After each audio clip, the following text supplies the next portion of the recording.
La mission d'aujourd'hui n'est pas des plus simples. Même au cœur de grandes villes très bruyantes, des studios d'enregistrement sonore opèrent. L'acousticien doit surmonter de nombreuses embûches dans la conception et la construction de ces studios. Trois aspects sont importants. Il faut pouvoir s'affranchir des bruits de la rue, il faut pouvoir ne pas faire du bruit auprès du voisinage et le déranger, et en même temps pouvoir avoir un son, une qualité de son excellente à l'intérieur des locaux. Certains disent que c'est de la magie, je vous propose de le découvrir ensemble si c'est le cas ou pas. Première mission donc dans ce studio d'enregistrement, ne pas être dérangé et ne pas déranger. Pour ceci, une arme infaillible a fait ici ses preuves, la boîte dans la boîte. On recrée sur informatique, en 3D, le local existant et on vient créer à l'intérieur un nouveau local dans lequel on va pouvoir confiner le bruit qu'on veut y faire ou pouvoir avoir un local où on ne va pas avoir de bruit qui vient de l'extérieur. Le sol et les murs de cette cabine de mixage sont séparés du reste de l'édifice. On voit la séparation avec la boîte extérieure, un joint en fait qui a tout autour qui sépare le premier vitrage ici avec le deuxième vitrage de l'extérieur. Et quand on mesure avec le sonomètre, la différence entre l'intérieur et l'extérieur est flagrante. Voilà, on est à près de 90 décibels. Donc 90 décibels, c'est quand même assez important. Si on vient à refermer,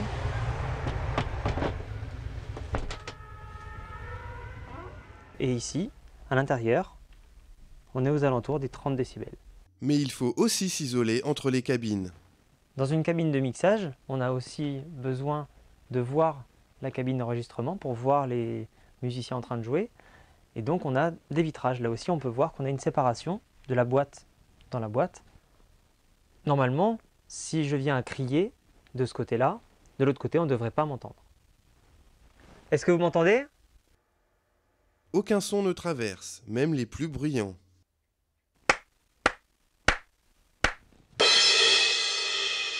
L'isolation étant contrôlée, il reste maintenant un autre défi. S'assurer que la musique enregistrée n'a pas été modifiée par le local lui-même.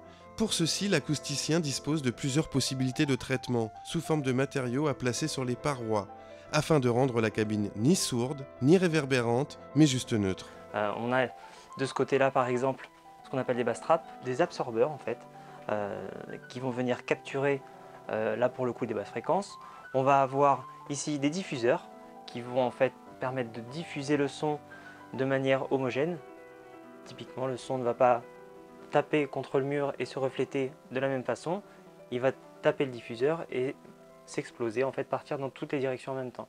Et le troisième dispositif qu'on peut mettre en œuvre, c'est donc des réflecteurs. Ici, on en a sur les murs et au plafond, et ça permet justement de faire en sorte que le son soit partout le même.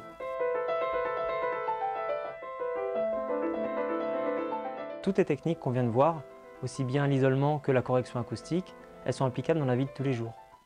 Chez soi, dans un appartement pour ne pas entendre son voisin, dans une salle de classe pour entendre le prof au tableau, au bureau pour avoir une certaine confidentialité. Dans tous ces endroits-là, on a la même recherche de qualité acoustique et il n'y a rien de magique dans tout ça. C'est le fruit d'une recherche scientifique, d'une modélisation acoustique et en fait c'est ça qui est sympa dans ce boulot.